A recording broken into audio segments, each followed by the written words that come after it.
At 5, if you think your property taxes are too high, now is the time to pay attention. Those taxes are tied to your property value, and the deadline to appeal that assessment is just weeks away. We thank you for joining us for NBC4 at 5. I'm Jennifer Bullock. I'm Jared Smalley. NBC4 Investigates has heard from people all across Franklin County who are struggling to stay in their homes as rising property taxes drive longtime residents away. There is a chance at relief, but you have to take action. 4 Investigates' Isabel Cleary walks us through the appraisal process and how you can appeal. Isabel?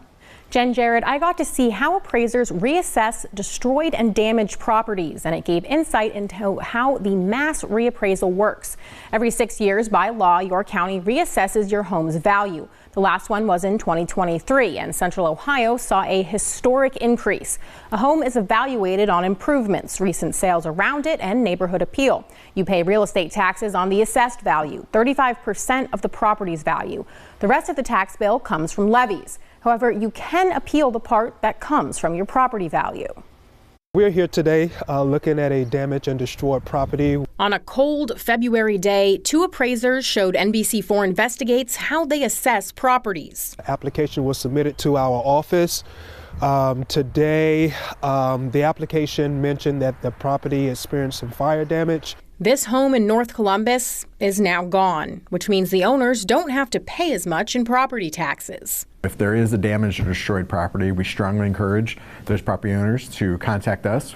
Ohio law allows us to update the value. The appraisers take a look, make sure the information matches the application, and then in this case, take a big chunk off of the overall property value. We want to make sure that that property owner isn't being charged at a value for the property that they aren't maximizing. It isn't getting its highest and best use. On the opposite side, value can be added when a home is rebuilt. They go out into the field and in conjunction with us, we go out into the field and check on new constructions or any renovations, whatever those permits that were submitted by those municipalities to our office. It's a quick visit and shows how this process relies in large part on information from the homeowner. The goals of the office is always having fair and equitable valuation. It's the same for the mass reappraisal that resulted in what your property is valued at now. Property valuation is not property tax, but recognize it is the one place within Ohio law that part of the formula a property owner can seek adjustments and change. The auditor's office says this is where you can have a say.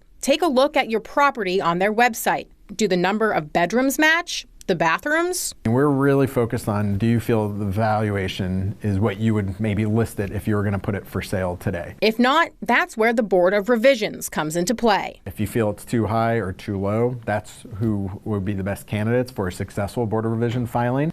You can find how to appeal on the auditor's website. Click Board of Revisions, then Filing Instructions. Property owners do play an important role. Even if there's not a valuation concern, making sure the information on the property card, the record that the office kind of uses as the foundation for the valuation is accurate if there are changes. Recent sales and a third-party appraisal are things that will sway the board, which is also made up of the county treasurer and the Board of Commissioners. The auditor's office has events to help people who want to appeal their property value. There are 3 more events before the deadline at the end of this month. We have those as well as a step-by-step guide to the process on NBC4i.com.